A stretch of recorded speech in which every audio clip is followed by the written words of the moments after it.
Hey folks, welcome back. It's the Big Barn build. Today, something a bit different. We're starting the landscaping, believe it or not. So stick around and we'll make a start.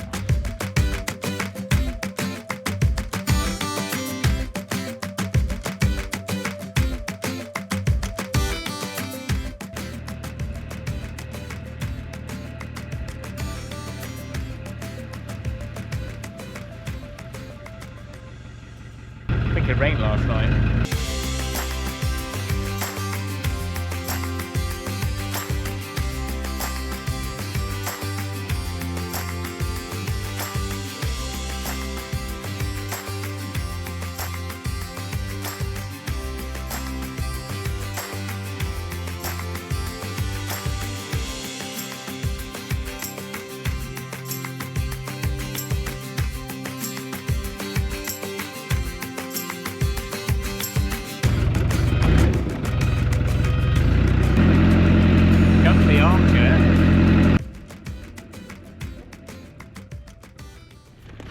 Well, Humpty Dumpty fell off the wall. So what we've got is a 5-ton with a swivel. I ended up spending, I don't even want to think about it. I think it was maybe £2.5 grand hiring that other one out, that 3-ton, for however long it was. And this cost us 5. And if I sell it when we're done, I'm only going to lose £1 grand, aren't I? HTS, I should give them a plug. They do all the parts for plant and machinery, and they also sell used kit. And Jeremy, their director, gave me a message to say he had this. They actually came out and looked at Humpty Dumpty as well, and they couldn't do anything for the poor boy. So here we go. So it's similar to Humpty. It's got a shuttle, no clutch, which always feels a bit weird. You've got to change gear. There's a little button on the side there. 23 years old, but it makes Humpty Dumpty look rather antique. Okay, so last week I managed to make a little bit of a start on getting these levels out here sorted. Of course, we've already got loads of soil that we've dug from elsewhere. We've got the new dumper and we're putting it to work, and we just want to bring it up so we've got things pretty much where we want them. I've moved the Harris fencing down beyond where we are finishing the garden. So ever since we started the designs with the architect, or even before that, we always had the vision to have an infinity lawn, which you can only really achieve by using a ha-ha, or you could just bank it off. But by using a ha-ha, it means that we could still retain all of our grazing in the paddock without the issue of having sheep and cows come up onto the lawn, which, as lovely as it sounds, is probably not very practical.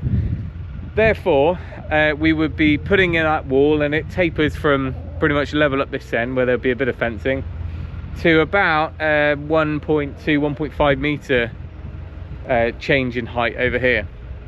And to do that, and we had all the designs made up as part of our plans, and the structural engineer's done his bit, so retaining wall, drainage behind it, and all that stuff.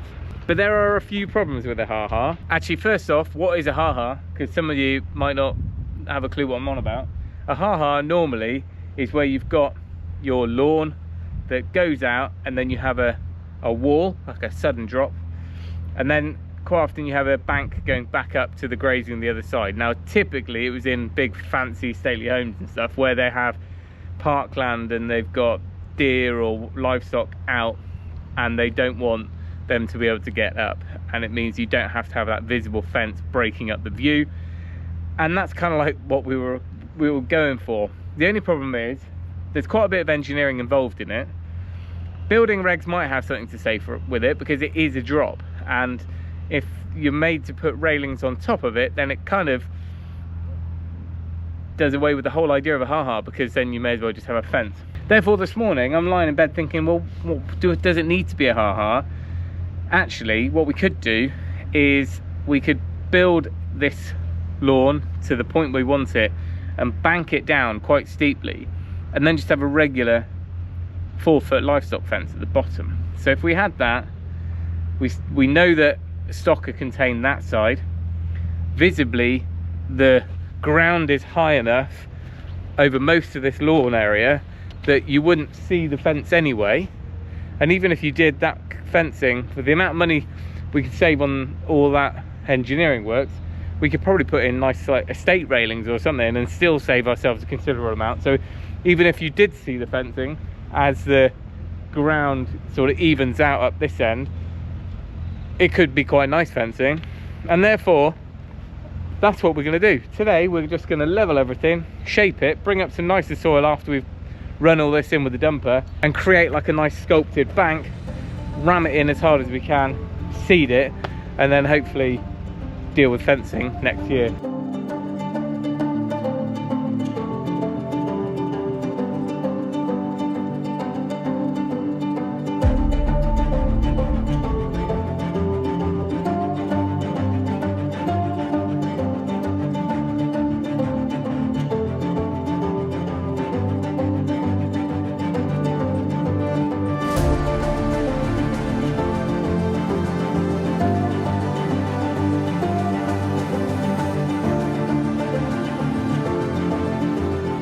Right, so far so good. We've done maybe 15 dumper loads.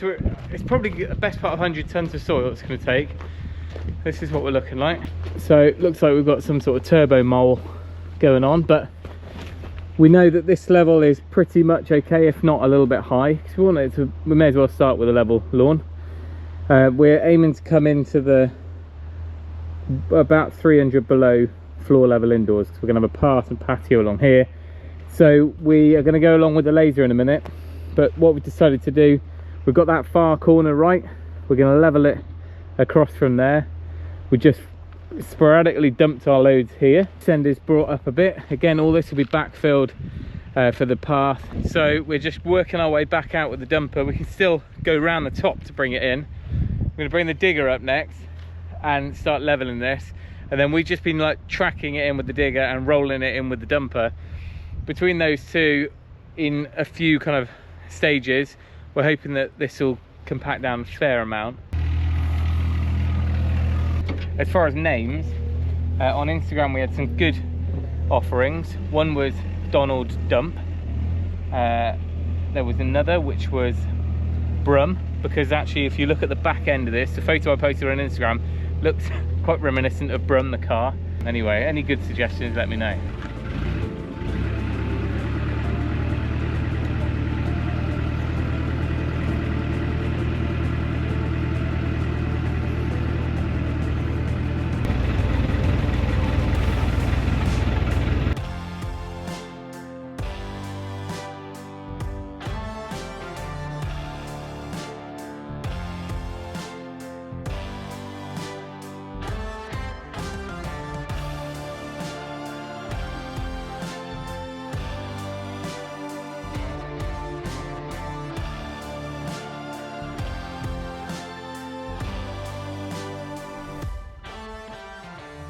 Right, progress report. Fortunately, our existing bit of grass here is almost bang on the level we want. Like I said, this is all going to settle, and we can correct that after a year. We can put a better topsoil on top and grade it all out, you know, get it all nice. We're just shaping the curve now because it's a fairly generic shape that was put on the design, so it bulges out in the middle and then tapers back in up there. So we're going to pull it back in a little bit more. The fence is the perimeter of the garden, so we can build this up. This is a low patch, but we'll still have the bank down where it is. So that's the apex of our curve, and I reckon, well, maybe we'll get the drone up, but maybe this whole corner could come back a little bit. We'll just pull it back up the bank. But if you look at, if you look at me walking down this, it hasn't left many footprints. So this has been sat here 5 months anyway, a lot of it, certainly the stuff underneath, so it has had a chance to flatten down.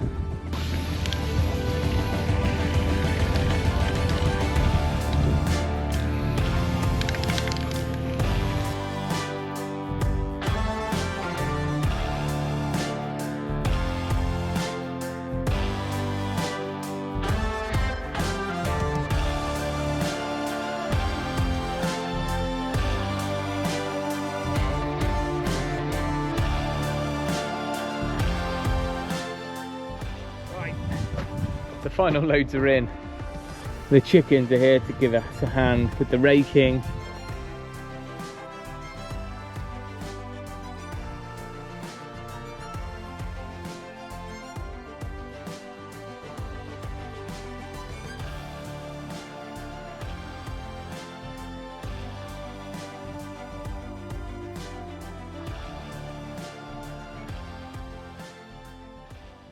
Doing a bit more thought on the sewage treatment plant. It was going to be, well, various configurations now. It was going to be down there on the flat.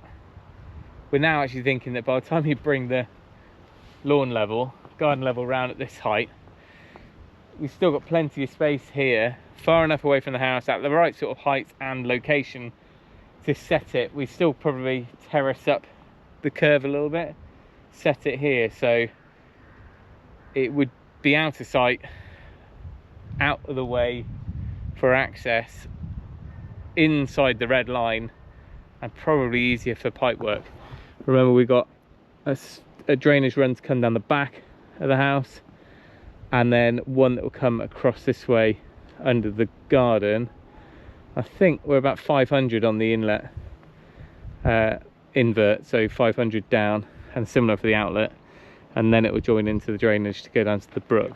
We're going to roll it in now. Got Audrey out just with the ring roller. We've got a concrete roller, but it's quite narrow and it's right at the back of some pallets. So I'm going to use the ring roller. And I've also lost the brakes on the tractor for some reason, just because it's been sat, I guess. I completely refurbished them when we first bought it about a year ago. And it seems to have gone downhill. Anyway, let's hope it doesn't actually go downhill.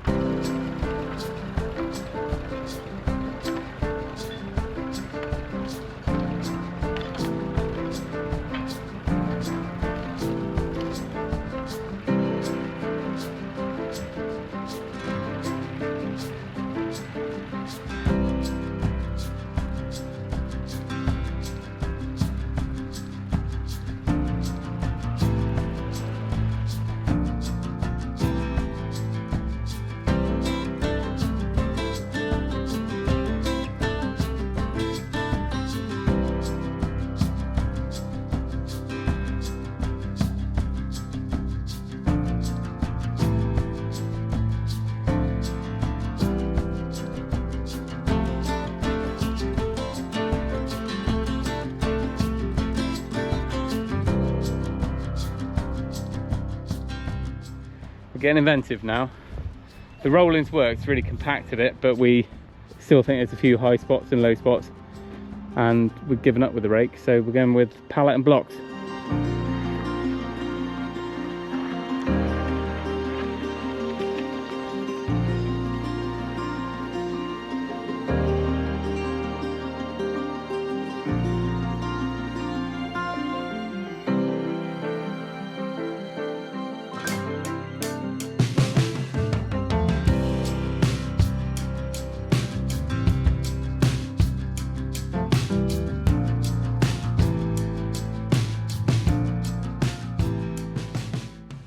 Well, I think that worked quite well. So we've got it as close as we need to for now. We're going to let it sit for a week or so. It's going to rain, it's going to be horrible, it's going to settle. We'll have another go at it with a roller and just kind of fine tune it before we get some seed down.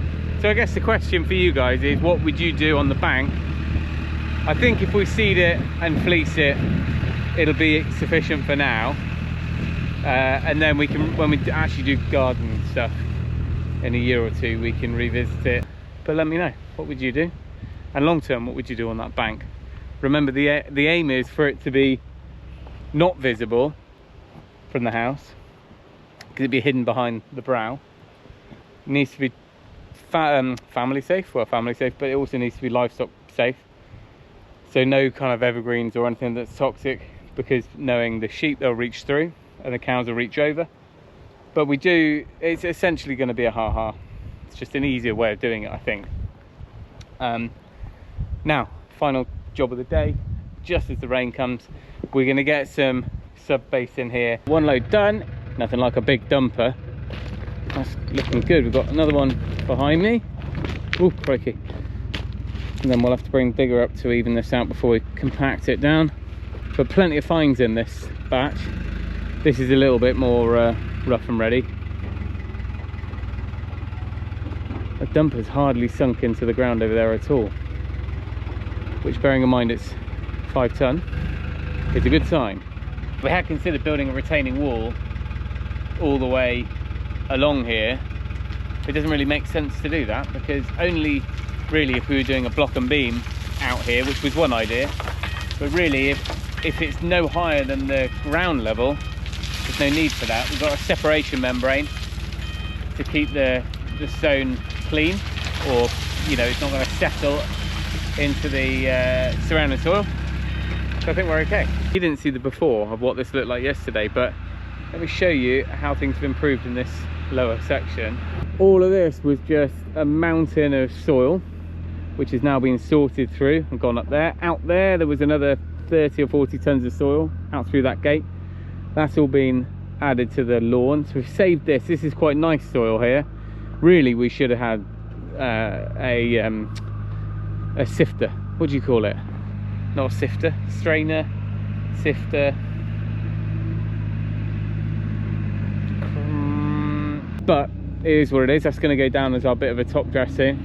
And then we've just cleared all of this over the past few loads going up there. This is pretty clean crushed concrete at the bottom, but it's actually got all the type 1 that we brought out of the barn as well, which is pretty good stuff. Then we've got more crushed concrete around there, but it's looking better, looking better.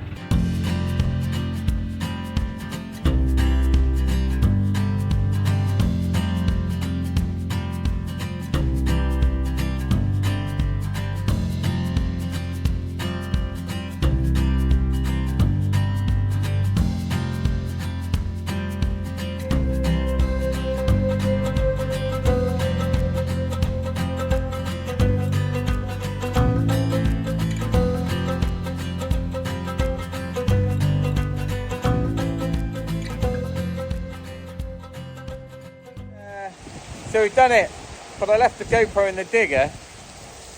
This is what we're looking like now. So it's definitely going to weather the soil in. And Tom actually went back over it with a fully laden dumper, and it didn't really rut up the soil at all. So I think it did compress quite nicely. But this is far from ideal. So out there you might be able to see a slightly different colour. That's all the sub base. It's still got to come up another 200 mil at one end, so we're going to keep whacking, keep layering it up. Sometime soon I need to start thinking about gutters, but I'm going to have to leave it there. Thanks for watching. Remember, if you can, do it yourself, and we'll see you next time.